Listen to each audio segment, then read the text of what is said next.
bow down our heads. We will pray. Father in heaven, we thank you for blessing us today and giving us an opportunity once again na mapag-aralan po inyong salita. And we know that this lesson will be a sharp lesson din, Panginoon, as it pertains to the cost of discipleship. And we pray for your help. We pray for your guidance. We pray for your anointing, especially kay Kuya Jerwin na magtuturo po sa amin ngayon, Lord. And may we receive your word with hearts that are healthy and ready to receive it, Panginoon. We ask all this in the name of Jesus. Amen. Amen. Praise be to God. Ilan pa lang yung nakikita ko sa screen, pero alam ko siguro sa baba, dyan sa worship, medyo may karamihan tayo dyan. So, is my sound clear po and loud po? Nakikita niyo po pala yung share screen? Paki-thumbs up nga po o paki-confirm nga po kung nakikita niyo po yung share screen ko. Okay, so praise be to God at okay, nakikita yung share screen, loud and clear na. So samahan niyo po ako sa maiksing panalangin, although we started already in prayer. Lord, Ama namin Diyos na makapangyarihan sa lahat, thank you Lord for this wonderful day, Panginoon, na muli ay kami ay mag-aaral muli ng iyong mga salita. Sa araw nito, Panginoon, ay inaanyaya namin ang iyong presensya na ikaw ang manguna, ikaw ang magturo para sa amin, Panginoon. Itago mo ako sa iyong likuran at ikaw lamang ang makita, Panginoon. Ikaw lamang ang mag-glorify, O Lord God. Lord, nawa, Panginoon, ang mga bawat salita na lalabas sa aking bibig, nawa ito ay makapagbigay kalakasan, makapagbigay pag-asa sa amin na mga anak mo na lumalakad, Panginoon. Lord, sa araw na ito, Panginoon, nawa ay maunawaan naming lubos ang iyong pag-aaral upang, Lord, makalakad kami, Panginoon, ng tama, Panginoon, sa iyong katuwiran. Lord, tulungan mo ako at ganoon din, Panginoon, sa mga makikinig, Panginoon, give us their wisdom also to participate and to give insights, Panginoon, for your glory alone, O God. We thank you, Lord, in Jesus' name. Amen and amen. So magandang hapon po muli sa inyong lahat. So we are in session 50 na po. We are in Matthew chapter 8 verses 18 to 22 na. So this time po I will be using the ESV translation. Ito na po ang magiging title po natin. Although yung mga context passage niya ay about the cost of following Jesus, so hindi na po lalayo yung title natin dito. It is about the cost of discipleship. So alam ko kasi nga most of the leaders or most of the members na uma-attend dito sa pag-aaral na ito ay talagang masasabi natin mga eksperensyado na mga babad na sa salita ng Lord, marami na mga katuruan, marami na mga naririnig na pagtuturo at maging kayo ay talagang tinuturuan din ng Lord magturo. And this type ng pagtuturo natin today, this is a somehow part of the application na ng mga natutunan na natin So hindi maaari na puro lang tayo pakikinig. So based on dun sa mga napag-aralan natin, based on dun sa mga ni-reveal ng Lord sa atin, kailangan din talaga natin magpagamit, kailangan talaga natin na lumago, kailangan din natin talaga na lumakad, tumulong sa ministeryo meron ng ating Panginoon. Sapagkat tayo po yung inaasahan ng ating Panginoon in this generation to preach, to proclaim, to share the good news. At sa pamamagitan po ng buhay natin, hindi lamang sa mga salita, kundi sa mga buhay po natin, makita yung bunga. Amen. So, today, we will be discussing po itong the cost of discipleship. So, sa panimula, makikita po natin dito sa screen nyo na meron po tayong dalawang synoptic gospel po. Tinatawag po natin na dalawang passage. Makikita po natin sa book of Matthew at sa book of Luke. But we will just present to you the book of Luke just to see na wala naman talagang halos pinagkaiba. Bukod lamang doon sa highlight ko. So in this Matthew po, merong dalawang tao, merong dalawang follower ko na gustong sumunod po sa ating Panginoon. At dito po sa Luke, meron po ditong pangatlong tao. So this afternoon po, we will be discussing only these two persons po. So basahin ko po muna sa Matthew chapter 8 verses 18 to 22. Now when Jesus saw a crowd around him, he gave orders to go over to the other side. And a scribe came up and said to him, "Teacher, I will follow you wherever you go." And Jesus said to him, foxes have holes, and birds of the air have nests, but the Son of Man has nowhere to lay his head. Another of the disciples said to him, Lord, let me first go and bury my father. And Jesus said to him, follow me and leave the dead to bury their own dead. So yun nga, dito po makikita natin dito sa dalawang book na to, dito sa Book of Luke mayroon siyang ikatatlong person. But this time, we will just focus po dito sa dalawa. So I intend ko talaga na mauna itong word studies kasi yung introduction natin, it will be our landing page also sa magiging teaching outline natin. So mas maigsi lang talaga yung ating lesson kasi 2 tao lang ito. Mas mag-focus tayo siguro doon sa overview, sa introduction. Ito yung magiging stepping stone natin para mas maintindihan po natin, mas maunawaan po natin yung teaching outline natin. So sa word studies po, so may mga selected words lang ako na may encounter po natin later on na talagang magiging highlight po ng ating pag-aaral. So una-una po sa verse 18, ito yung crowd. So meron po ditong column, meron yung verse, may word phrase, may part of speech, may Greek word, tsaka yung meaning. So I will just give you the meaning and the Greek word quickly po sa crowd. So alam po natin normally pag crowd kasi ito yung grupo ng tao, ito yung grupo ng tao, ito yung grupo ng tao, no? A collection of people, a multitude of men who have flocked together in some place. So very very common sa atin pag sinabing crowd sa mga concerts, sa mga gatherings, sa mga seminars, there is certain group of people. Ito yung tinatawag na casual collection of people, multitude. At makikita po natin talaga dito, and even do sa mga previous na pag-aaral po natin, talagang there is massive crowd po na talagang lumalapit na po dito sa ating Panginoon Jesus. So to the other side, ito, adverb ito, sa Greek word niya, peran, simply a place beyond on the other side, a place named gathering. So later on, makikita po natin itong tinatawag na to the other side. From the place where sila nagsimula, from the place sa Capernaum, no? Dahil nga sa nakita na ating Panginoon, yung sobrang dami ng tao, sobrang dami ng crowd, they departed and go dito sa place ng gathering.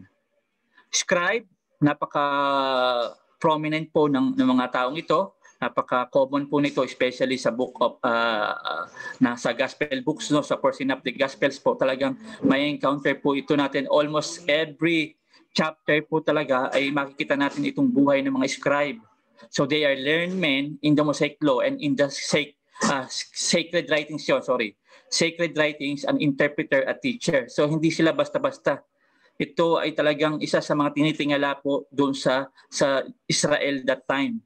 Sa synagogue, there are VIPs, kasama ito ng mga Pharisees, ito mga Sadducees. They are talagang part of the Sanhedrin. At talagang itong hindi ka basta-basta magiging scribe. They are selected in a group talaga na during that time na kayo lamang. They are the people na authorized ng Israel to teach. Ganon sila katindi, ganon sila kabigat, ganon sila ka-respectable. So teacher, ito yung tinawag ng scribe sa ating Panginoon. Teacher, didaskalos sa Greek word, one who teaches concerning the things of God and the duties of man. Other translations are rabbi, which means master. So during the time of Jesus talaga, walang ibang matatawag na mga guro. Bukod nga doon sa mga eskriba and doon nga sa mga ibang mga pariseyo. At kahit nga ang ating Panginoon mismo, sabi niya, walang ibang guro kundi ang Diyos lamang. At alam natin ang ating Panginoon Kristo, siya lamang talaga yung nag-iisang Diyos talaga, nag-iisang guro. So follow. So ito yung magiging highlight po ng ating pag-aaral, yung the word na follow. Sa atin para napaka-unique lang, napaka-normal lang, napaka-common yung word na follow. But in this study po, napakabigat po nito. Hindi basta lamang sa pagsunod. Pag sinabing follow, parang sa Arabic lang, yala. No? Taal. Parang ganun lang Hindi. Ito po, pag sinabi dito ng follow, there is something great responsibility na nakapaloob po dito sa salitang ito. At yun po ang matutunghayan natin mamaya. So, akoloteo, to join one as a disciple, become or be his disciple. So, foxes. Yung foxes, ito yung sa Tagalog ay siya ay yung asong gubat. Mas maliit siya sa aso, sa normal na aso. Kung makikita nyo po, kung masi-search, no, hindi lang ako nakapaglagay ng picture mamaya. Pero makikita nyo yung kanyang description physically, mas maliit siya sa aso. So yung medyo, ang ulo niya medyo matilos ng konti at yung buntot niya medyo makapal na mahaba. No? So, foxes, yun ay, during that time kasi ang alam mo ang ating Panginoon, He is very, yung mga preaching niya, yung mga sermon niya, talagang humahanap lang siya sa mga surroundings niya. At during those time, napaka-common tong foxes. At one interesting na nakita ko dito, no, sabi dito, foxes are small to medium-sized omnivorous mammals. Ito, ang napaka-interesting dito, metaphorically, a sly and crafty man, a cunning person. No? Sabi ko, parang kaala ko, normal na description lang yung fox. Pero nung nakita ko, sa metaphorically, in biblical po, meron din siyang 1 or 2 instances sa Bible na sinabing itong mga crafty man ay they considered as foxes. Tinatawag ng foxes itong mga crafty man. At makikita natin sa buhay ng mga eskriba eh. No? Ito yung description din na pwede natin ihalin tulad sa kanila. In somehow, some way talaga, makikita natin yung crafty nila, yung pagkatukso nila, no? Especially because they are the opposition ng ating Panginoon Kristo.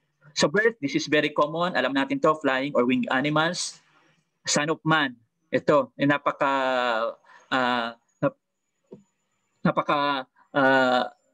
great title po ng ating Panginoon. Itong Son of Man is like talagang very distinct and very exclusive lang po dito sa ating Panginoon Kristo pag sinabing Son of Man. No, and later on madidiscuss pa natin ito po. No? And the first time po natin na maririnig at mababasa ito po itong Son of Man ay sa Book of Daniel chapter 7. It was 81 times po sinabi sa buong book, and more of sa New Testament po, sa Synoptic Gospels po itong Son of Man, it pertains po sa ating Panginoon Kristo. It is about the messianic, it's about the divinity of ang ating Panginoon Kristo. Nowhere to lay his head is kepale, metaphorically anything supreme, shape, and prominent. Pag sinabing head, alam natin na our Lord is the head of the church. No, but in this case, there is a physical and a spiritual meaning po na makikita natin mamaya.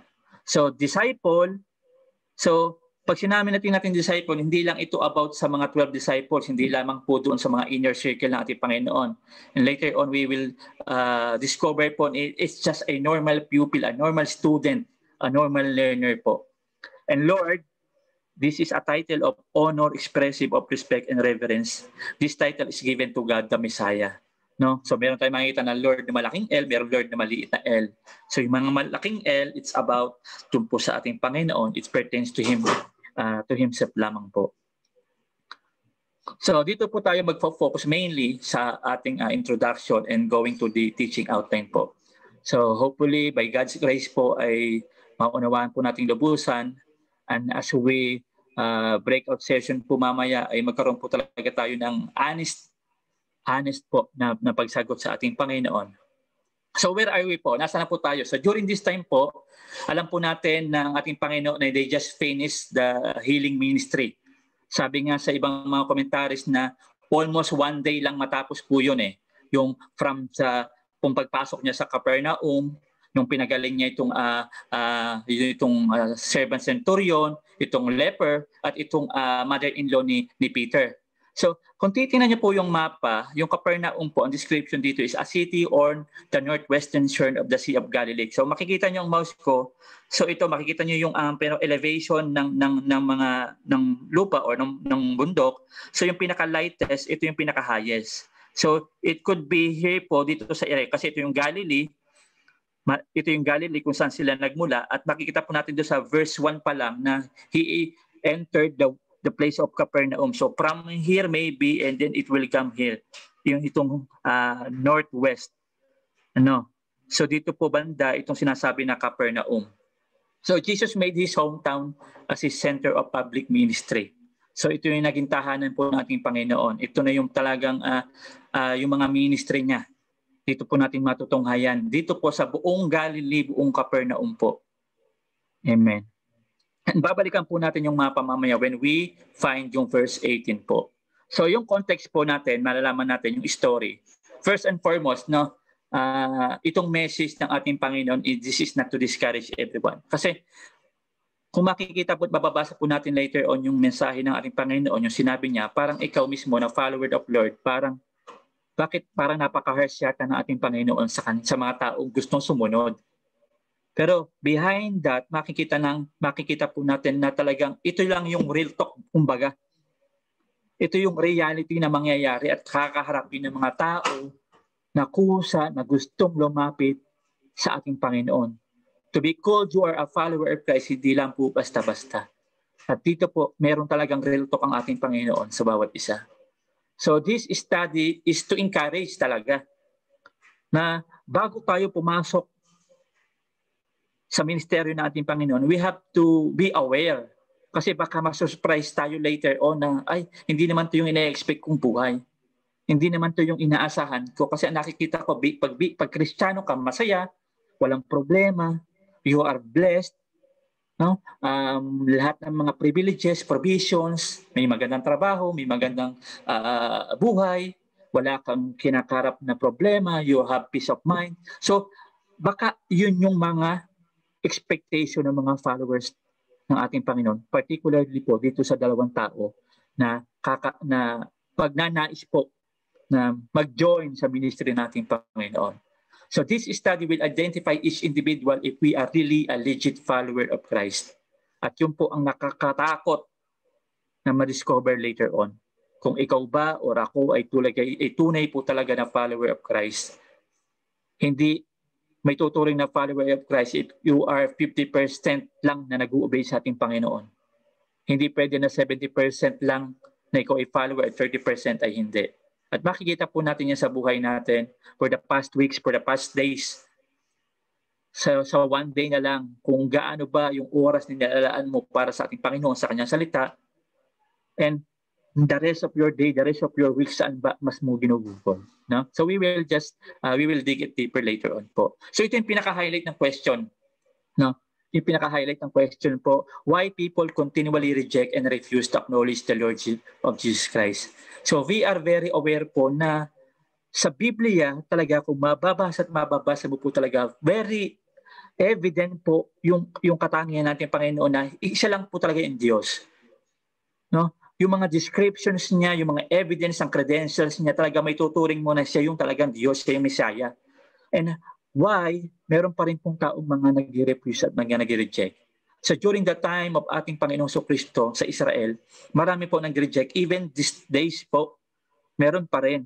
Although very, very evident na, very obvious na po yung mga credentials, yung mga katangian na ating Panginoon.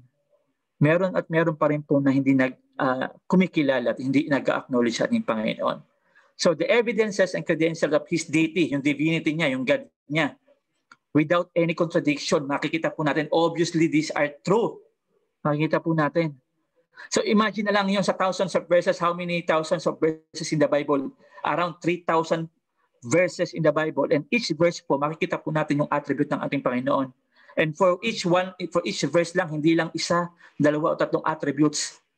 Hindi lang 3, 4, 5 ang makikita mo na patungkol sa ating Panginoon na nagpapatunay na siya ang Diyos. How about the prophecies po? Around how many? 300, 400 prophecies patungkol po sa ating Panginoon na nagpapatunay na siya ang Messiah. And then, makikita natin bakit meron pa rin mga tao na hindi tumutugon at hindi naniniwala sa ating Panginoon Kristo. So the incomparable, much less lovely, gracious Son of God. Ito yung mga attributes natin Panginoon that He is the Savior of the world who died for men, for you, and for me. But still today, despise pa rin ang ating Panginoon. His words, His works, His death, His resurrection, all of this po, speak clearly, very plain, napakaliwanag po, na ito pong lahat ng mga sinasabi dito sa Biblia ay nagpapatungkol po sa kabutihan at kadakilaan po nating Panginoon. That He is the only way, the truth, and the life, and He is the only Savior sa mundo. I will just give you few reality po, few examples. Now, these are only very few po, sinasabi ko sa inyo. There are hundreds, thousands po tayo mababasa. So first is the authority of Jesus was astounding. Pag sinabing astounding, they were amazed, they were surprised, they were astonished. Matthew 7:28-29. And when Jesus finished the sayings, the crowds were astonished at his teaching, for he was teaching them as one who had authority and not as their scribes. In John 7:46, the officers answers, no one ever spoke like this man. So maraming instances po dito. They were all marveled sa mga pagtuturo ng ating Panginoon, na hindi nila inaasahan, hindi nila ina-expect na sa taong ito na hindi makapag-aral ng lubos, may mga lalabas na makapangyarihan sa bibig niya. Na they were marveled na this is not of something like human only, it's divine, it's from God. The works of Jesus were undeniably divine. John 9:32-33, never since the world began has it been heard that anyone opened the eyes of a man born blind. If this man were not from God, he could do nothing. So itong mga pagpapagaling na ating Panginoong ito, yung pagpapamulat niya sa mga bulag, yung pagpapakita niya sa mga bulag, this is very normal, very usual lang sa ating Panginoon. Pero during those time, wala pong nakagawa noon. Kaya sinabi nila, ito na ba yung Messiah? They were amazed. And this is really a divine lamang po ang makakagawa nito. His power fascinated them. Luke 8:25b. Who then is this that he commands even winds and water and they obey him? So lahat ng mga situations, lahat ng mga weather o anumang itong uri ng bagyo, ulan, lindol, no? Nagagawa pong patahimikin, nagagawa pong pasunurin ng ating Panginoon. His healing removed their sicknesses. Matthew 9:8 says, when the crowd saw it, they were afraid and they glorified who had given such authority to men. So nakita na witness from sa pagpapagaling doon sa mga leprosy, sa leper, doon sa servant ng centurion, doon sa mother-in-law ni Peter. So marami pa pong mga demon-possessed na ginawa ang ating Panginoon na pagpapagaling po. They witnessed everything and they were amazed talaga. His dominance over demons shocked them. Matthew 9:33, and when the demon had been cast out, the mute man spoke, and the crowds marveled, saying, never was anything like this seen in Israel. Imagine, itong mga description, itong mga testimonies nila, never sila nakakita nito noon. At lahat ito ay na-compress, na-concise lamang sa isang tao at sa ating Panginoon Kristo lamang po. His teaching was so far beyond any teacher they ever known. John 7:15. The Jews therefore marveled, saying, how is that this man has learning when he has never studied? His provision fed them. No? Na-witness nila, nakita nila, 4,000, 5,000 people po napakain po natin Panginoon for how many fishes and how many loaves lang. It's very unbelievable, no, sa paningin at sa mga makakarinig. No, saan ka makakakita ng 2 fishes, no, 5 loaves, no, na talagang kakain ang 4,000 at 5,000 tao. In John 6:26, Jesus answered them, truly, truly, I say to you, you are seeking me not because you saw signs, but because you ate your fill of the loaves. So these are very few only na sinasabi ko nga na bakit meron pa rin mga tao hindi nananampalataya sa ating Panginoon. And everything about the Lord is marvelous, supernatural, superhuman, and divine. Unexplainable yung karakter at kapangyarihan meron po ang ating Panginoon. And imagine, ang sinabi ng ating Panginoon dito sa Mark 6:6, although they witness everything, yung healing power ng ating Panginoon, ang pagka-cast out niya ng mga demons, yung lahat ng mga amazing sa ginawa niya na imposible na siya lamang ang nakagawa, ang sabi niya sa Mark 6:6, it says, Jesus marveled at their unbelief. So despite all of these believable credentials and evidences of His divinity, people are still rejecting the Lord Jesus Christ. Imagine nung ang ating Panginoon po ay i-crucify na. Sabi nga doon, but His citizens hated Him and sent a delegation after Him saying, we do not want this man to reign over us. So ano pong problema? Bakit may mga tao at may mga tao pa rin po na talaga na hindi kumikilala po sa ating Panginoon? So anong problema? So una, yung kasalanan. So alam po natin sa book of John, the people wants darkness. They don't want to go to the light because if they are going to the light will prove their evil deeds. Kaya ayaw po nilang pumunta doon sa liwanag. In John 3, it says, men love darkness rather than light because their deeds are evil, and they don't want to come to the light because the light proves their deeds. And some people just love sin and they deny the evidence. Kahit alam nila na talagang ito ang Diyos, ito yung mga katangian ng Diyos at magagawa ng Diyos, ayaw po nila. Kasi mas pinapahalaga nila yung sarili nila, mas pinapahalaga nila yung mga sariling interest nila at kagustuhan nila. So these people really never bother to show up. They run other way. So marami pong mga Israelites, no? And even today, there are a lot of people po na they just walk out and run away. Nakita nila too much po yung mga evidences po to prove that God, He is the only and the only Messiah. Now, ito po ang second category. So meron pong mga hindi naniniwala at meron namang mga superficial ba, surface lang, nakita na ang Lord, maganda yung charisma niya, nakakapagpagaling siya, marami na yung mga nagagawa niya, they are very excited, makita, ma-experience pa yung mga ginagawa natin, Panginoon, na amazing things. So, this is another category na matutunghayan po natin. So, there's another category of people and they are the kind that see the attractiveness of Jesus, the charisma, the power, and they are attracted to that. They are the thrill seekers. Ito na yung mga curious na tao. Ito na yung mga talagang gustong makita na ba yung mga benepisyo na ginagawa ng ating Panginoon. They want to get into action. And so they show up and they linger and they hang around. And the church has them today. Marami po ngayon yan sa iglesia. Hindi lamang po sa mga iglesia natin. Marami po sa kabuuan. They may claim to be born again. And they may say, we follow Jesus. Napaka-superficial po, napaka-panglabas lang na we follow Jesus and then later you will find sa fruits nila na hindi naman pala sila ang totoong mga tagasunod ni Kristo. And they attracted by the wonder of His person.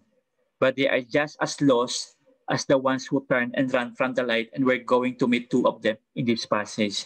Ayun po nakakalungkot na we are in the church, within the church, akala mo o sinabi mo sa mga tao na nasa paligid mo na you are a follower of Christ, I am a follower of Christ. But hindi pala ikaw nalalayo sa mga tao na nag-refuse ng una pa. Kasi yung expectation mo bilang Kristiyano ay hindi doon sa ina-expect ng ating Panginoon. Napakalayo. Sinabi ko nga na talaga na once as soon we experience talaga yung mga trials, doon natin po masusubukan if we are a follower of Christ. Baka kapag maganda lang yung buhay natin, kapag medyo sumasagana lang tayo, pag maganda ang mga kalusugan natin, saka doon tayo talagang tumataas ang kamay, nagpupuri sa ating Panginoon. But how about doon sa mga trials, struggles, suffering, sacrifices? Are we still can praise the Lord ba? And then later on po makikita po natin. Ito po yung story ng dalawang tao na matutunghayan natin. So we have 2 points only po today. The first one is yung scribe. Makita po natin yung personal comfort niya. Yung second po ay ito yung certain disciple po na sinasabi dito ay yung personal possessions. So in verse 18 po, now when Jesus saw a crowd around him, he gave orders to go over to the other side. So from that Capernaum nga, nung nakita na ating Panginoon yung crowd na dumadami na, talagang wala siguro sa plano ng ating Panginoon talaga na i-entertain sila, to the point siguro talagang na nakakaramdam na rin nakapaguran ng ating Panginoon. Imagine, from the very morning po hanggang sa gabi, inabot sila, narito na dito sila sa baybayin, talagang gabi na, pagod na, marami siyang mga ministeryo na ginawa, pagpapagaling, mga miracles na ginawa ang ating Panginoon. Siguro in some way talaga, nais din talaga ng ating Panginoon makapagpahinga. At it is evident po, kasi makikita natin sa verse 24. So we are in 19 to 22, but in verse 24, makikita po natin dito, and behold, there arose a great storm on the sea, so that the boat was being swamped by the waves, but he was asleep. So, doon po, in some way, makikita talaga natin na exhausted ng ating Panginoon. No? So, aside from exhaustion na makikita po natin talaga, ang one more idea ay talagang hindi naman talaga interesado ang ating Panginoon sa mga crowd. Ang alam po natin ang ating Panginoon, He is He is omniscient God eh. Alam niya yung puso ng mga taong lumalapit sa Kanya. Alam niya itong mga taong ito ay lumalapit lang dahil gusto niya na makita o mabenepisyohan sa mga pagpapagaling na ginagawa niya, sa fame na meron siya, nakikisabay lang sila, nakikitrending lang sila sa popularity ng ating Panginoon. So hindi po siya interesado. At marami pong case sa Bible talaga na may mga ganitong crowd talaga na iniiwanan lang natin Panginoon. Kasi alam niya somehow hindi po ito talaga real commitment makikita po natin sa kanila. So, John 2, now when he was in Jerusalem at the Passover, during the feast, many believed in his name when they saw the signs which he did, but Jesus did not commit himself to them because he knew all men and had no need that anyone should testify a man, for he knew that was in man. So, alam niya rin. So, aside from exhaustion ng ating Panginoon po ay napapagod, gusto niya magpahinga, kasi for the whole day, ang Lord talaga, kailangan niya talaga mag-refresh, kailangan niya talaga mag-devote ng time para sa ating Diyos Ama. Kailangan niyang manalangin. So, He makes sure talaga na makakalayo siya, space siya, magkakaroon siya ng distance sa mga karamihan to give time naman for His devotion, for His prayer sa ating Panginoon. At yun nga, hindi naman siya interesado sa mga ganitong crowd. Amen. So, makikita po natin doon sa mapa ulit, no? Balikan ko lang sandali yung mapa. So, from here, I will just make it zoom. So from here in this area po sa Galilee going to entering the Capernaum, pumunta po sila dito sa opposite side na sinasabi. At makikita po natin sa verse 25 na dito po sila dumaong dito sa Gadara or sa mga gatherings po, people. So dito po sila makakarating. So they are from here and they are departing po. At from here dito, dito niya na-encounter yung dalawang tao sa baybayin. They're about to go, they're about to leave, going to the Gadara, sa place po na yon. Now, dito na po tayo sa verse exposition natin. So verse 19 po, and a scribe came out and said to him, "Teacher, I will follow you wherever you go." So dito lang muna tayo sa 19. And a scribe came up and said to him, "Teacher, I will follow you wherever you go." So kung titingnan po natin yung statement natin at ng scribang ito, parang napaka-confident niya. Yung allegiance niya sa ating Panginoon talaga he is full committed. "Teacher, I will follow you wherever you go." Kung saan ka man pumunta, sasama ako, sasamahan kita. So in general, parang sinasabi nilang, "Lord, kung saan ka pupunta, anong gagawin mo? Kung anong nais mo ipagawa sa akin, gagawin ko, sabihin mo." Kung pupunta ka to preach, sasamahan kita. Kung pupunta ka somewhere to heal people, sasamahan kita. Gusto kong ma-witness, gusto kong makita, at gusto kong matuto sa mga ginagawa mo. No? It's very tremendous po ba? Very talagang, kung titingnan mo, parang napaka okay itong yung follower na ito. Yung kanyang commitment, yung kanyang passion, yung kanyang eagerness, yung courage niya to learn sa ating Panginoon ay nandoon. Now, but there is something po na makikita natin. From the word scribe, dito tayo makikita natin na bakit parang imposible siguro na yung scribe magpa-follow sa ating Panginoon. So, scribe po, balikan po natin, he is the first one. No, the first man was so interested, ito nga yung scribe, eager and curious, but he never came to true salvation. And later on, nakikita po natin, because he wanted personal comfort more than he wanted Christ. So bakit kaya? So in verse 19 again, makikita po natin, impressive no? Yung kanyang talagang boldness. "Teacher, I will follow you wherever you go." Kung saan ka man dakuin, kasama mo ako.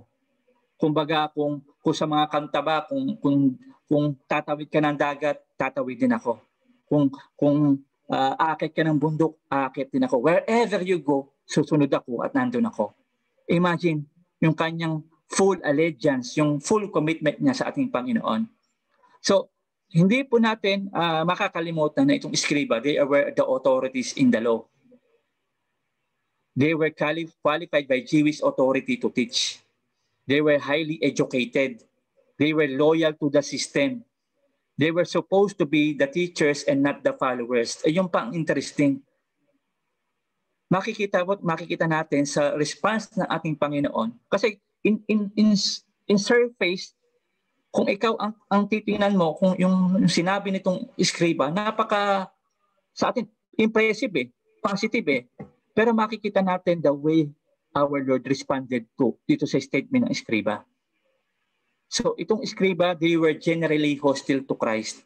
Yung po yung history nila Ang history nila, sila yung mga opposition ng ating Panginoon sa mga ministries niya. Ito yung katag team ito ng mga Pharisees.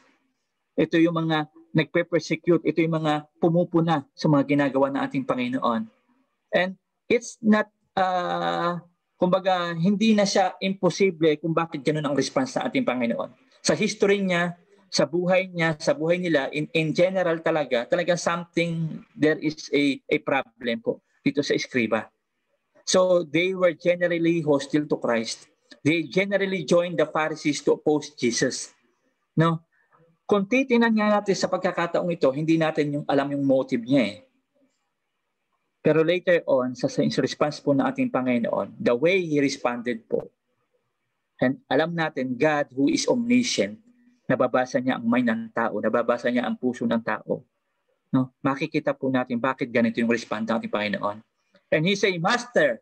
Pag sinabing Master, parang ang Master is a rabbi, teacher. It's exclusively lang talaga sa mga kilalang tao during those time. And especially nga, sabi ko nga, sa mga eskriba lang o sa mga teachers of the law. This title po na kinonsider na tinawag sa ating Panginoon. So makikita mo dito yung kanyang submission, yung kanyang acknowledgement na some way nakita niya siguro na talagang sa mga pagpe-preach, sa pagpapagaling ng ating Panginoon talaga, He was marveled talaga, na-surprise talaga. He is talaga na-excite sa mga ginagawa ng ating Panginoon. Sabi ko nga, maybe superficial lang talaga, panglabas lang. Maaring, alam mo ang buhay po ng eskriba, they are very well off Sila yung mga nakapag-aral, sila yung mga nasa matataas na mga universities that time. Kung may mga PhDs that time, mga doctorate sila yun So to have that study, talaga, kailangan mo meron kang kakayahan, meron kang pera, may influensya ka. So hindi po basta-basta ito mga eskriba. What an affirmation sinabi niya doon. I will follow you wherever you go. He is unconditionally, continuously wants to follow Jesus wherever He will go. So I'm sure po, this scribe thought Jesus was the greatest teachers na narinig niya. So from chapters 7 po, doon pa lang sa uli, they were marveled talaga na kanino nang galing itong mga salitang ito na may kapangyarihan. In fact, his offer seemed like a remarkable one, that he would follow Jesus wherever he will go. And yet, makikita po natin dito, ang ating Panginoon po ay hindi siya na-impressed. No? Kung titingnan mo nga yung response, parang out of the blue Ang sabi ng Lord sabi natin Panginoon sa verse 20, and Jesus said to him, foxes have holes and birds of the air have nests, but the Son of Man has nowhere to lay his head. Ngayon, kung ikaw yung makakarinig, para naman sabi mo, parang ang layo yata ng sagot ng ating Panginoon. Parang hindi naman yata related sa statement na sinabi sa verse 19. Saan ang galing yung foxes have holes and birds of the air have nests, but the Son of Man has nowhere to lay his head? No? So makikita po natin dito, ang ating Panginoon po, He was not impressed.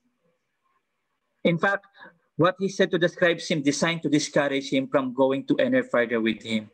So ang ating Panginoon dito, nung sinabi ng eskriba na, Lord, Teacher, I will follow you wherever you go. Hindi po sinabi, hindi sumagot ang ating Panginoon dito na yes or no. Hindi niya rin diniscourage, hindi niya rin encourage.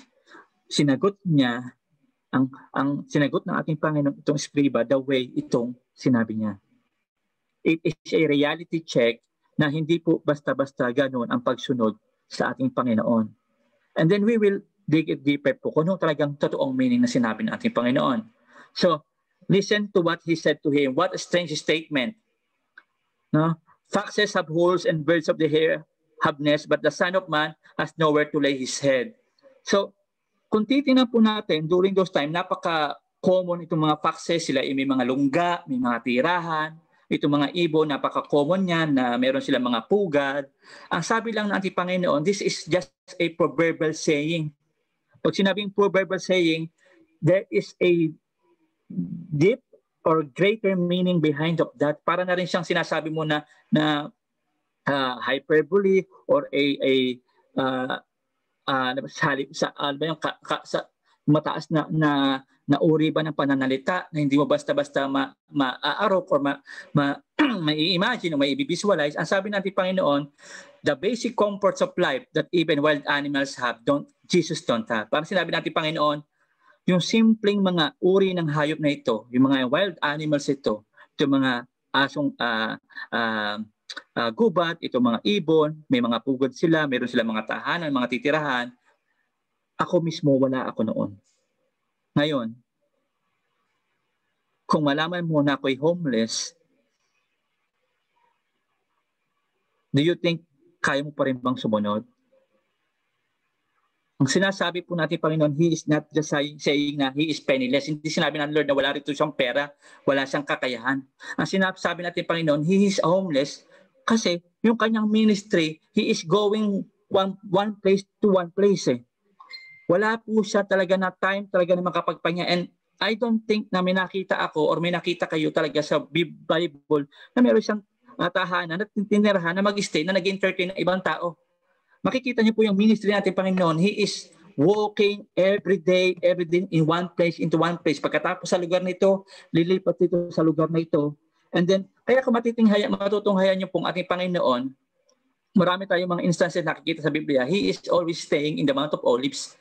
Bakit? After His ministry, magpapahinga siya doon to pray, to devote His time naman para sa ating Diyos Ama, to communicate doon. And then after that, balik siya. Parang kumukuha lang siya lang doon ng refreshment, kumukuha lang siya doon ng lakas, ng power. Para pagsabak niya muli sa ministry niya, no, he is prepared again. So ganun po ang buhay ng ating Panginoon. Wala siyang tigil going from one place to one place. No, wala siyang pahinga. Ang pahinga lang po ng ating Panginoon is to communicate, to pray po, and to preach and to share the gospel. Yung pagpapagaling niya, yung pagka-cast out niya ng demons, ito po ay napaka-usual po sa buhay natin, Panginoon. Ang sinasabi natin, Panginoon, sa follower nito, sa scriba nito, do you think, no, ito yung magiging buhay ko, kaya mo kaya sundan ang buhay ko? So this is just a proverbial saying. Sabi po sa John 7, it says, every man went to his own house, and Jesus went to the Mount of Olives.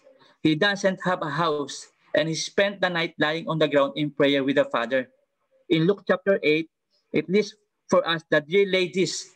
No? Kaya makikita po natin, lagi na lang siya yung mga ine-entertain sa mga babae po sa Bible, especially itong si Martha at si Mary, sa place sa Bethany, sa kanyang mga friends, kina Lazarus, kina Peter, no, do sa mga ibang mga nag-i-invite sa kanyang mga Pariseo, sa kay Matthew, sa tax collector. So, wala po talaga isang definite place talaga na tinutuluyan pong ating Panginoon From His ministry, going in one place to one place po, kung saan po siya aabutin, doon siya nakikituloy.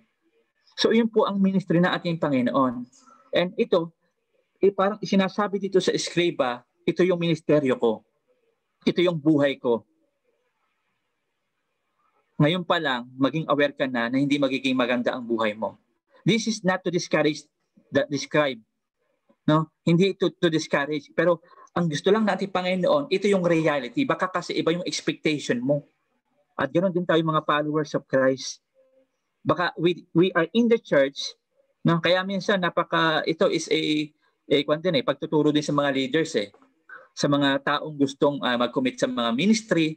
Kailangan we have to test the spirit. Also, although makikita natin yung kanilang mga passion, yung kanilang eagerness to learn, but we have to see also kung yung motivation nila. Baka naman ang gusto lang nila magpakitang kilas, mag-perform, or kung ano man. No, it is a reality check also sa ministry po at within the church. So, He doesn't have any worldly possessions. Makita po yung buhay natin ating Panginoon. He is very simple po. He doesn't have anything to offer, describe. So yung mga ang sinabi natin po, yung simpleng pagtulugan, yung simpleng shelter, wala ako noon. So God is an omniscient God. Nakikita niya yung puso nitong scribe at sino man. Nakikita niya, nababasa niya kung ano yung mga motivation at ano itong mga motives ng mga taong gustong lumapit sa kanya. So in this case, Jesus read the heart and mind of the scribe.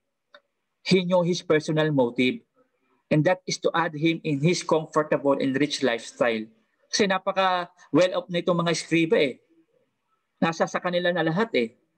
They are, hindi, doon lang sila sa mga synagogue, doon lang sila sa mga lumalakad sa market, they want to please by people, na sila yung talagang na sinasamba. And nakita niya na itong ating Panginoon Kristo ay talagang nag-a-attract ng maraming mga crowd na sabi ng escriba, parang gusto ko rin yung ganyan. I want to be part of my life also. Yun ang yung motive ng escriba. He knew that was in man. It means that he had no faith in his faith. He knew it was shallow, superficial, thrill-seeking.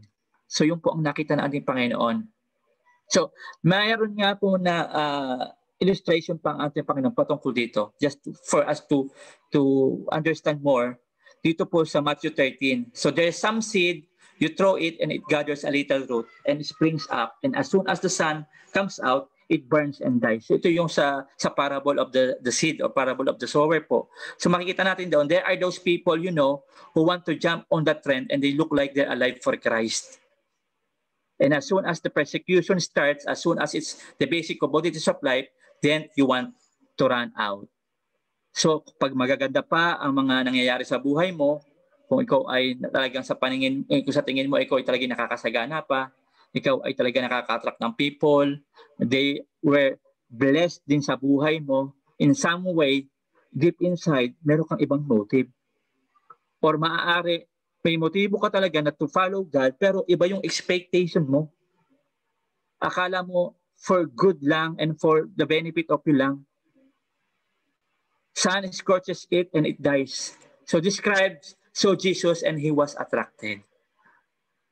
But God nga, since He is an omniscient God, He knew everything.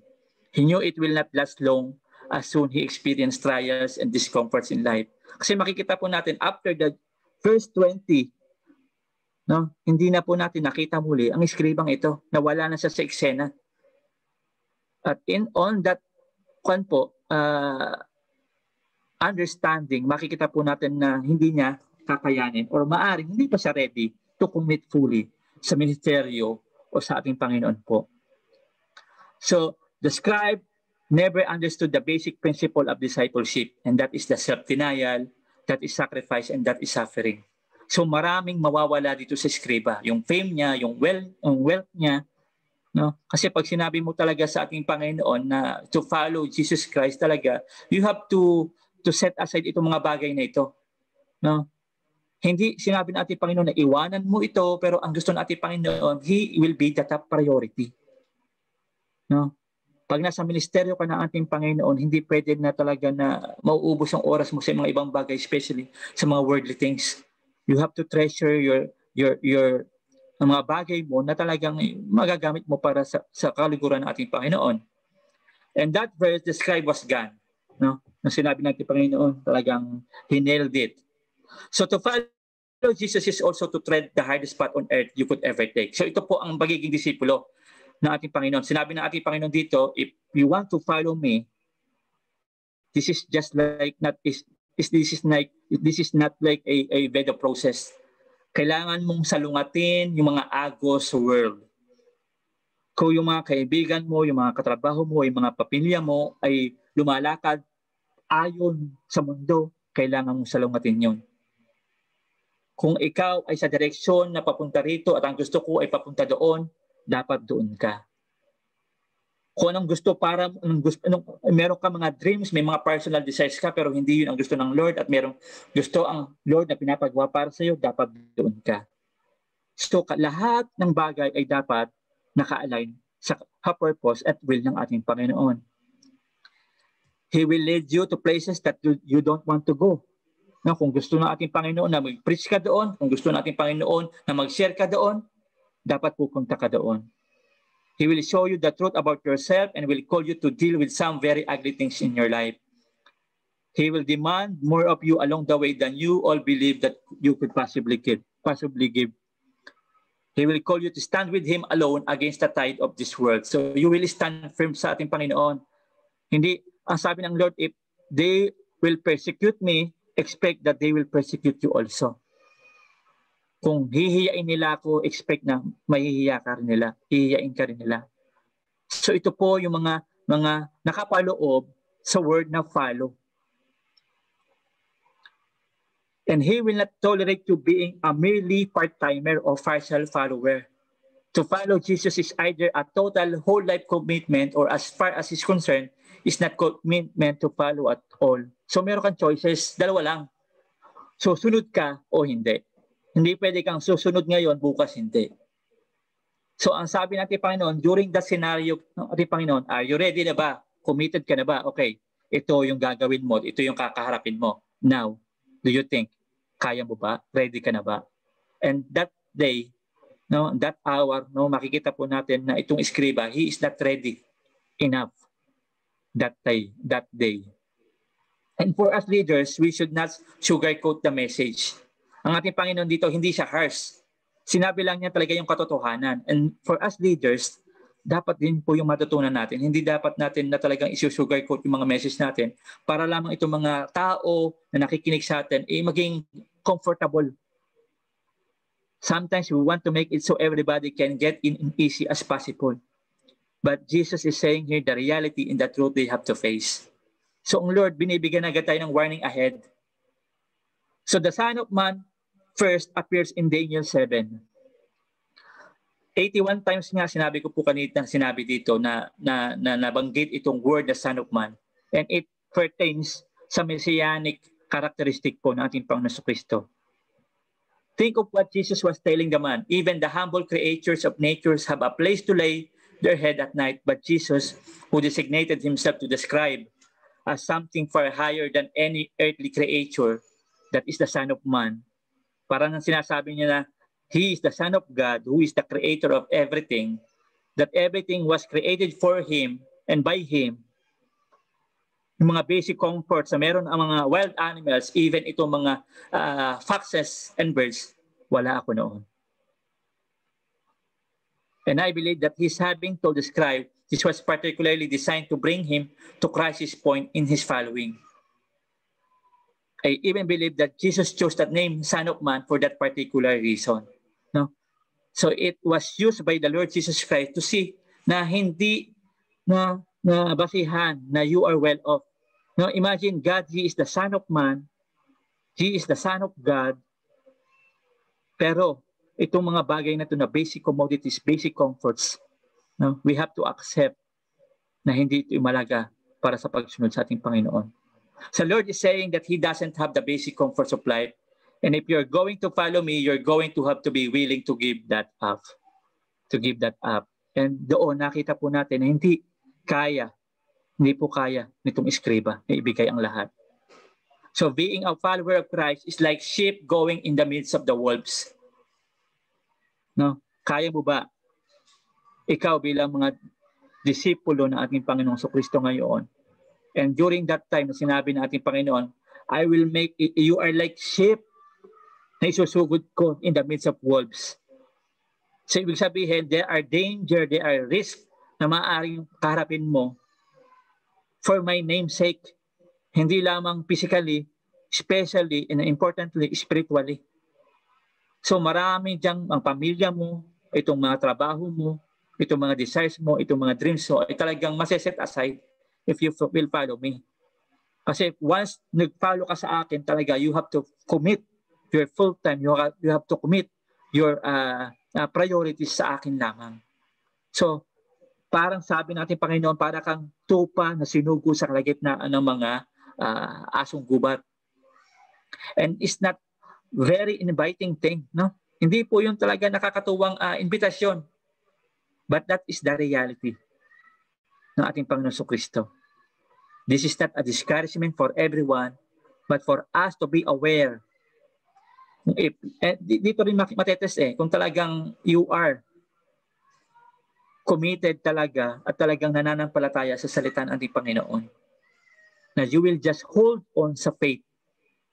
You will just hold on sa mga pangako ng ating Panginoon. Sabi ng ating Panginoon, if they that time if they will kill me, they may kill you also. If they will persecute me, they will persecute you also. So na yung mga bagay na dapat ginagawa nila sa akin ay mararanasan at mararanasan mo. Because you are a follower. If you are a follower, you have that role model. At ang ating Panginoon ang role model natin. Kaya kung yung mga bagay na ginagawa sa Kanya, hindi ka nais-nais, expect na mararanasan mo din. So Jesus added simply, and just remember, beware of men. They are going to deliver you up in councils, and scourge you in synagogues. You will be brought before governors and kings, and they will deliver you. Don't worry, I'll give what you say. In verse 22, you will be hated of all men for my name's sake. You will be persecuted, and you don't think you're going to be above your teacher. I've been getting it, and you're going to get it. In John 15, don't be surprised when men hate you. They hate me. Don't be surprised when they kill you and they're doing God's service. Persecution. In this world, you shall have tribulation. He said it to them, all that will live godly. So yung mga taong namumuhay na naaayon sa Diyos, makakaranas po ng mga ganitong sufferings and sacrifices. Matthew 5, blessed are you when men shall revile you and persecute you and say all manner of evil against you falsely for my sake. Hebrews 11, they just suffered and suffered, all those heroes of the faith. And at the end it says, of whom the world was not worthy. There's a price to pay to be a Christian. Ito pong Christian is not just merely a word Christian. Kung tutunghayan nyo po, i-describe mo, i-compare mo itong word na Christian sa follower, mas mabigat po itong follower. Everyone can be called Christian. Pero not all Christian can be a follower of Christ. But if you are a real and genuine follower of Christ, to follow na yung word na Christian. So napakalaki po ng kakaibahan noon. Everyone can proclaim that I am a Christian, you are a Christian. But not all Christian can be a follower of Christ. Yung po ang ating tandaan. This guy wasn't willing to pay the price. He just wanted to add excitement to his life. No, so hindi po madali. Hindi po madali. Sinabi natin, Panginoon, hindi po madali ang maging followers of Christ. But we don't have choice. This is the choice only to follow. Wala kang ibang gagawin bilang mga Kristiyano at bilang mga agnilikha natin, Panginoon, to have a wonderful life, peaceful, payapa, na may pag-ibig. Wala tayong ibang choice kundi talaga piliin natin to be a follower of Christ. So ano mas gugustuhin mo ba? Yung follower of yung ibang tao or follower ni Satan na talagang wala naman talagang kapayapaan, na kapahamakan at kamatayan ang kakaharapin mo? So in this time, you don't have any option just to follow. But sabi ng Lord, if you will follow, ito yung magiging kakaharapin mo. Ito yung expect this. No? And ang ating Panginoon, He's very just. He's just looking in our hearts and He will help us to go through this po. Amen. So sa number 2 po, after that 20, verse 20, hindi po natin nakita na muli itong Escriba. And then there's another guy. Ito po. Personal possessions. So yung una, yung personal comfort niya. So hindi kaya pong i-give up ng Escriba. And for us also, in general, today, meron ba sa atin ngayon na talagang nagdududa pa, nagdadalawang isip pa i-give up? Everything for God's sake, for His name's sake po. Second to, personal possessions, verses 21 and 22. Another of the disciples said to him, Lord, let me first go and bury my father. Ito po, yung second po, first one didn't get entrance into the kingdom because he wanted personal comfort. Itong second po, the second one wanted personal riches. Now, ito pong sinabing disipulo, it's not about within the circle po ng ating Panginoon. Hindi lamang po ito nakapaloob doon sa 12 na disciples. Pag sinabing disipulo, is just like a mere learner, student, ng ating Panginoon. So now the word disciple is not exclusively pertains to the 12. Yun nga. At this particular scenario, he got a lot of people following him, all different levels. Massive crowd na. Marami na po yung mga taong lumalapit sa kanya. Marami na yung nagnanais na maging estudyante niya. Marami nang ang nagnanais na matuto sa mga ginagawa natin Panginoon. And this is one of them. Itong second person po. And ang sabi niya, Lord, permit me to go first and bury my father. So, when you heard that po, parang it's a acceptable during that time. Kasi during that time, pag sinabi mo na Lord, I will just go home and live and bury their own, my own father, yung namatay ko ang father ko, so that time it will be unacceptable kasi sa book of Genesis, this is the last parang task ng mga anak sa mga magulang. No, it is a devotion, it is a holy, sabi natin na one of the most noble na magagawa ng mga anak sa mga magulang na sa time na mamamatay ang mga magulang nila is to attend sa mga burial or to arrange yung mga burial po. So dito po sabi niya dito na let me finish muna. So within 30 days kasi during sa Israel during that time sa mga Jews, they have that 30 days to mourn sa mga tao po na namatay na pamilya. No? So parang sabi ng second person dito, yung disciple na, Lord, hindi ko pa kaya mag-commit that time. Just wait for a minute, just wait for 30 days maybe, and then I will just catch up later. Pero iba po ang meaning pa behind that po. In that perspective po, maaari po ganun yung perspective ng taong ito. Pero sa perspective po natin Panginoon, meron pa pong ibang kahulugan ito.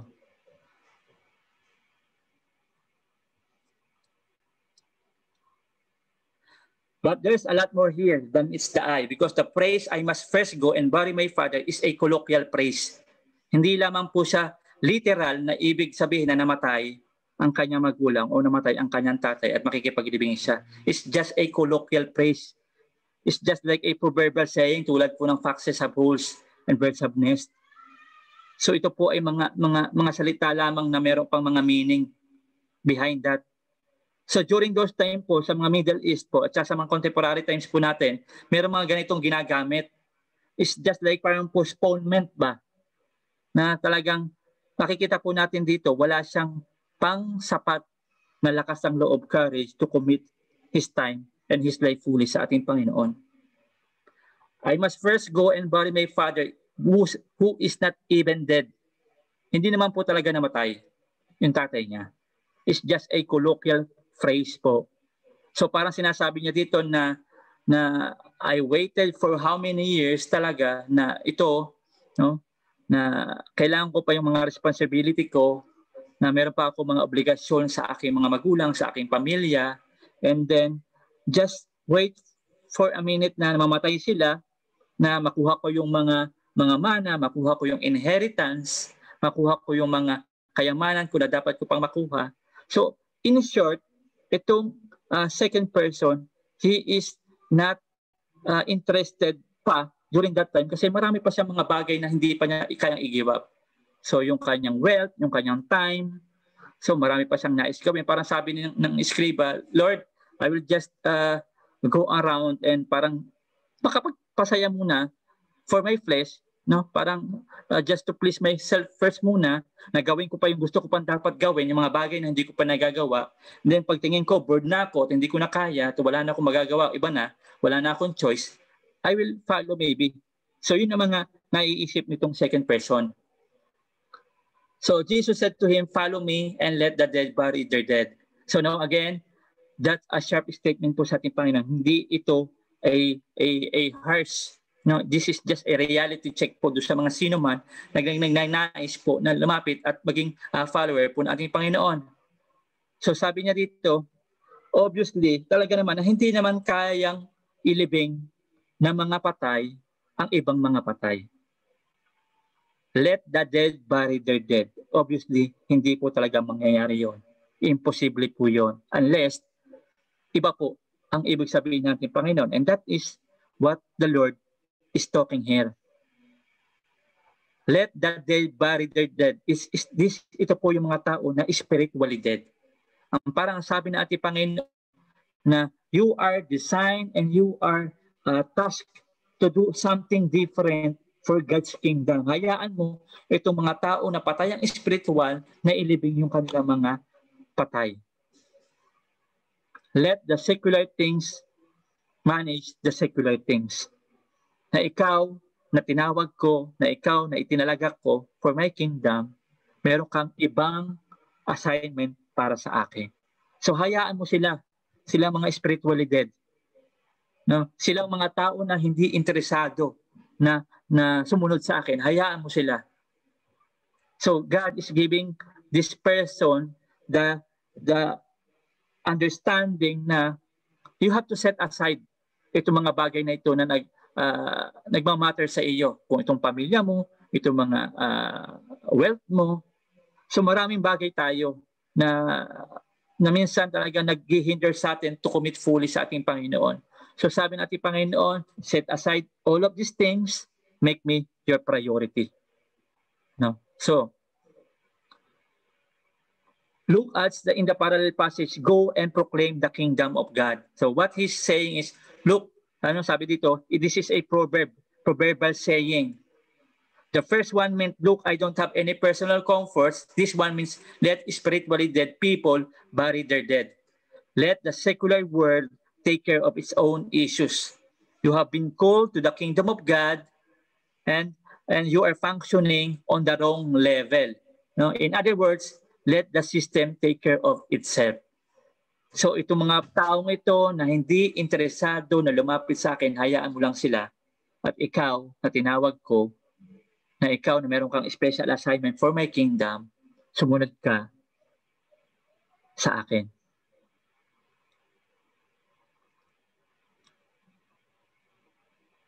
You see, the man's priorities are found out.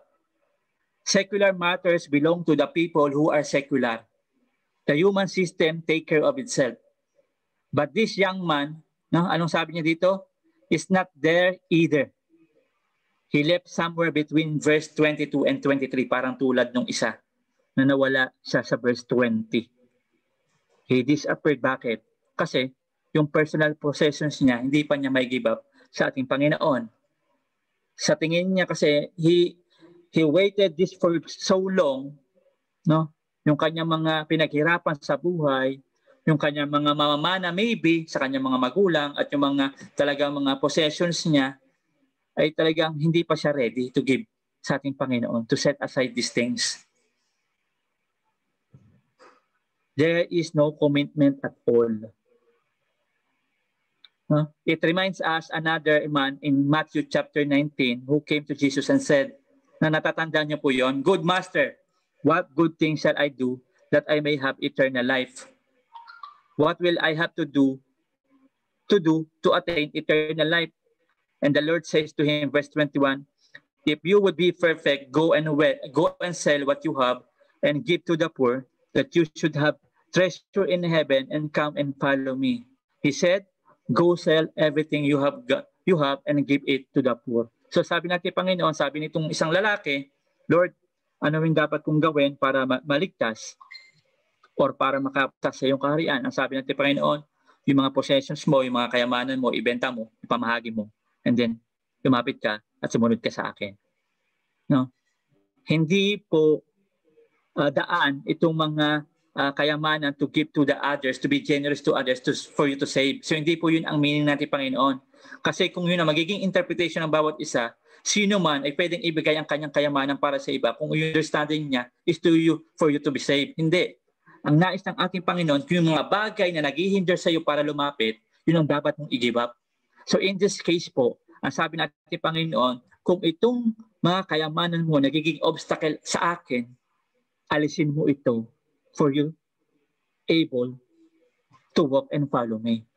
So alisin mo yung mga bagay na nasa harap mo na bumabalakid sa paglakad sa akin. So ito po yung nais ng aking Panginoon. But if your money or your possession stands in the way and the money is the God, you're going to have to get rid of the money in order to get saved. Yun po yung issue rito. No? So, this young man, sabi ito, I've kept all the law. I want eternal life. And Jesus says to him, knows exactly what's going on in his life. He's omniscient. No? Alam na ating Panginoon every detail.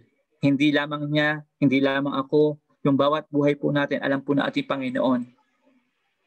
Sabi natin, Panginoon, okay, kung gusto mong lumapit sa akin, gusto mo kong pumunta sa akin, gusto mong sumunod sa akin, alisin mo itong mga bagay na bumabalakid sa harapan mo upang makalakad ka ng maayos sa akin. And then, later on, nakita po natin anong nangyari. He was sorry na hindi siya nakapunta doon sa kingdom sapagkat mas pinapahalagahan niya itong mga bagay dito sa mundo, yung mga kayamanan niya dito sa mundo. At yun po ang nakakalungkot. Dito po sa istorya ng dalawang ito, makikita po natin na they are very eager. Yung isa, he is very talaga na bold. Yung affirmation niya, Lord, I will go with you wherever you go. And then yung nalaman niya, yung cost, yung discipleship, yung katumbas, yung halaga ng paglakad at pagsunod sa ating Panginoon. No? They were talaga na nakita natin nakakalungkot. And sa atin, sa mga ministries, sa ating mga within the church, nakakalungkot at meron tayong mga nakikita na ganyan na talagang they are very fiery, no? Na mainit, alab talaga. Talaga nag-aalab yung kanilang talagang commitment that time. Then somehow, no, nung may mga trials na sila, may mga struggles na sila, may mga nangyayari na sila na hindi pala nila pwedeng i-give up, hindi nila kayang ibigay ito lahat fully sa ating Panginoon. Nawala na lang silang tuyuluyan. Para nga doon sa Matthew 13 na parable na kasi mababaw lang, salo lang yung pinagtaniman, no, nung nainitan, wala yung ugat, hindi nakatanim sa ilalim, hindi nakasipsip na maayos ng tubig, madaling natangay ng hangin at madaling natuyo sa bilad ng araw. But a lot of people are like that. No, nakakalungkot po. Personal comfort, personal riches keep Christ from accepting people who to come in. They are attracted, they are astounded, they are overwhelmed, and they walk away lost forever because yung price nga, yung cost ng discipleship is very high. So, marami po tayong mga nakikita, kahit nga yung mga evangelists, mga leaders, na nakita na sway, na drip sila sa kanilang pananampalataya kasi talaga na hindi nila kinaya yung cost, no? At talaga namang napaka-costly yung pagsunod natin sa ating Panginoon kasi yung ginawa na ating Panginoon po ay walang katumbas. Yung pagkamatay niya, pagkapako niya sa krus po talaga is talagang walang katumbas. Walang anumang service, walang anumang kakayahan, walang anumang kayamanan na makakatumbas sa ginawa na ating Panginoon. That is, i-expect po natin na very costly rin po yung pagsunod natin sa ating Panginoon. Hindi po basta-basta lamang yung ginawa na ating Panginoon na kaya nating palitan. No? Kaya sabi natin, Panginoon, if you want to be a follower of me, I did this already the hard ways. Expect na gagawin din nyo at expect na ito rin yung mga bagay na kakaharapin nyo. Hindi po ito madali. No? So in conclusion, ito sa application na rin po natin, 2 men came to Jesus saying they wanted to be disciples, but they did not realize the sacrifices they would have to make in following Jesus. The first man was told to think seriously about his professed intention, because following Jesus would bring with it physical hardship and discomfort. So ito sa una, yung personal comfort niya, no, na-realize niya talaga na hindi kaya. Yung cost, ito ay talagang costly.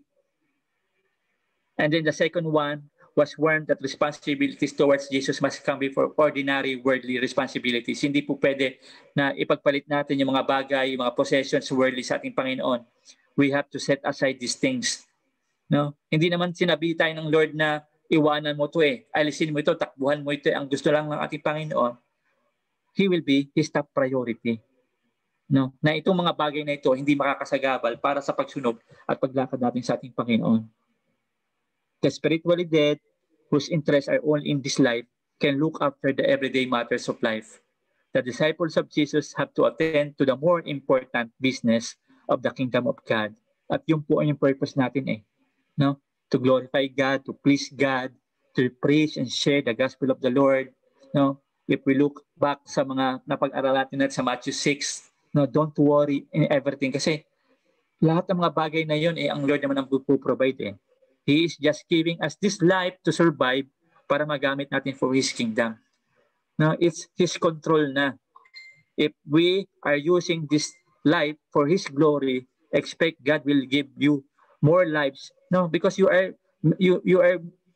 making God pleased eh. Be-pleased mo ang ating Panginoon and expect ng Lord ay bibigyan ka pa talaga ng buhay for His sake talaga na magamit mo pa yung buhay na ito to share the kingdom, to share the gospel.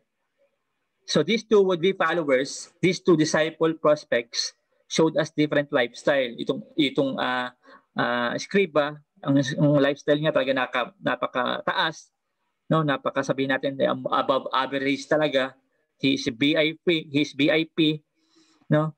And then the second one, yung talaga makita po natin na at somehow talaga may mga possessions din siya, pero iba yung kanilang insights, iba yung lifestyle nila, iba yung kanilang tayo sa buhay, iba yung understanding nila, at iba yung mga priorities nila. But in the eyes of Jesus, meron lang isa. The cause of their following to Him would be same.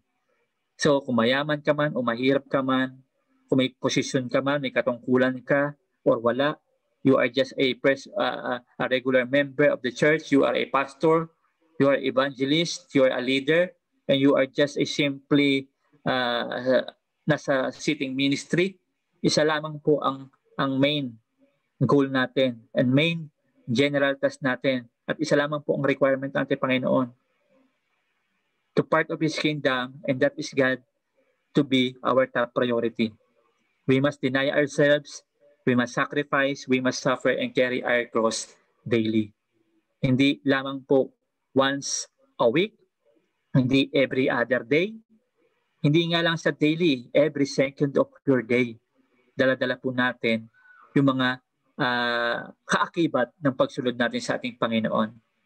So don't expect that this is easy, but ito lang yung choice talaga natin. And this is the choice that will be rewarding later on. Although mahirap ngayon, although challenging ngayon, although talagang dadaan ka suffering, pero alam mo na yung pangako ng Lord eh. At yun ang privileges natin, yung advantage natin na nakita na natin yung pangako ng ating Panginoon that we will be with Him in eternal, in heaven. If we will be, remain still in Him.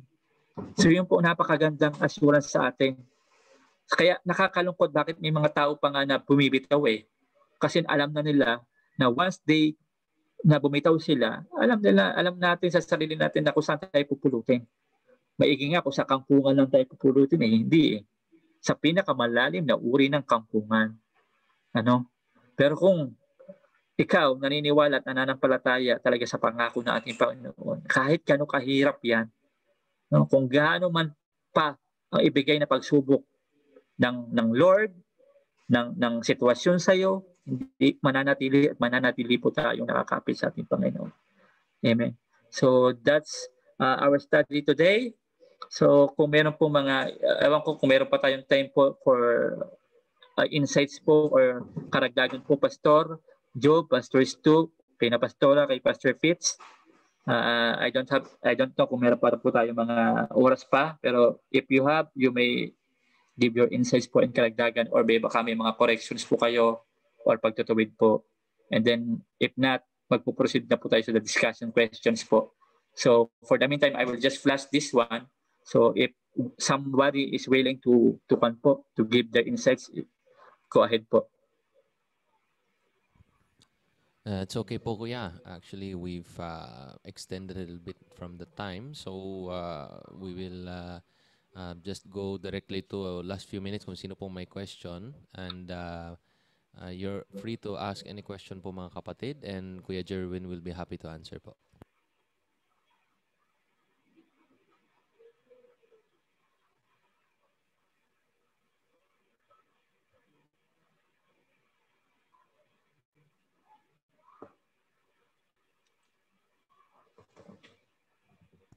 Meron po bang may tanong po?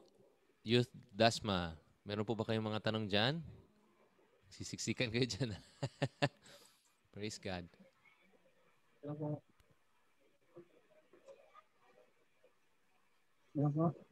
Okay, mukhang wala pong may tanong. Thanks be to God po sa kanyang salita.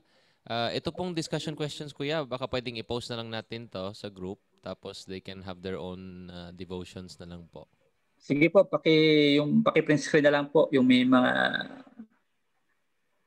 mga gifted youth diyan.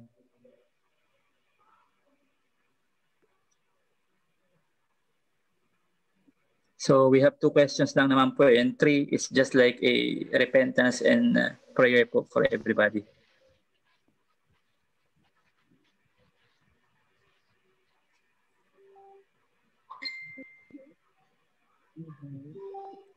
Okay. Sige po. So, since we don't have any questions, wala na pong atang magdagdag. We thank God sa kanyang salita. And for the closing na lang po, maybe Pastor Joe, would you like to say something in closing po before we conclude po? He's okay now. All right. Sige po. So, we will close na lang po, and I will request for Kuya Mike Latorre to give us a closing prayer po, and may you close this po.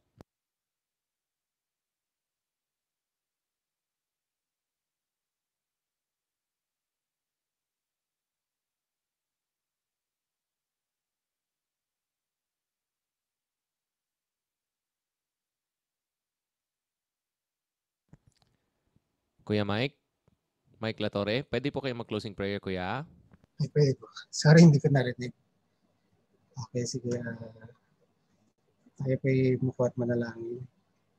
Father God, maraming salamat po sa oras na ito, Lord, na pinagkaloob mo sa amin para makarinig at makapag-aral ng iyong salita, Lord. Tunay na napaka-importante ng mensahe ito, Lord. Teach us, we are praying, Lord, na turuan niyo po kami na maging totoong disipulo mo, Lord, na hindi lang kami, Lord, naghahangad ng mga benefits na makuha namin po mula sa inyo, Lord. Patigit sa lahat, Lord, kami nanalangin na gamitin niyo po ang aming buhay, Lord, para sa expansion ng inyong kingdom, Lord, sa proclamation ng inyong gospel, Lord, ng marami po, Lord, na ibang tao ang maligtas, Lord. Gamitin niyo po kami, Lord, palakasin niyo po ang aming pananampalataya, at bigyan niyo po kami, Lord, open opportunities for us na magbahagi ng salita at keep us always, Lord, on fire for your service, Lord. Keep our sight focused on you alone, Lord. Huwag niyo pong pahintulutan, Lord, ang mga hindrances sa buhay namin, Panginoon, na maka-distract, Lord, sa aming gawain para sa inyo, Panginoon. And if we do have, Lord, especially in these times, Lord, marami po sa amin ang dumadaan sa mga paghihirap, Lord. Kami po ay nananalangin na patibayin niyo po ang bawat isa sa amin, Lord. Bigay niyo po kami ng strength, Lord, para makayanan namin ang mga pagsubok na dumadaan sa aming buhay, Lord. Upang ito hindi maging hindrance, Lord. Gamitin niyo po kami, Lord, bilang testimony ng inyong kabutihan, Lord, sa inyong mga followers, Lord. Maraming salamat po again, Lord. At sa mga kapatid namin, we thank you, Lord, para sa buhay ni Father, Lord, na nag-share po ng salita, Lord. Gamitin niyo po siya, Panginoon. Use him mightily more, Lord, sa pagbabahagi at pagtuturo ng inyong salita, Lord. At gamitin niyo po ang bawat isa sa amin, Lord. At sa mga kapatid po, Lord, na wala dito ngayon, we are praying na bigyan niyo po sila, Lord, na pagkauhaw ng inyong salita, Lord. We long to see each and every one, Lord, in this church na merong pagkauhaw sa pag-aaral ng inyong salita, Lord. Keep us always on fire, Lord. Thank you. As we end this session, Lord, kami po nanalangin na patuloy po patubayan na bawat isa sa amin. Sa muli, Lord, sa bawat buhay na magdadaan sa araw-araw, Lord. Gamitin niyo po ang bawat sandali namin, Lord. Huwag maubos ang oras namin, Lord, at ang lakas sa mga bagay na makamundo, Lord. Sa alipay, gamitin niyo po ito para sa inyong kalwalatian. We thank you and we praise you, Lord, in the name of our Lord Jesus Christ, we pray. Amen.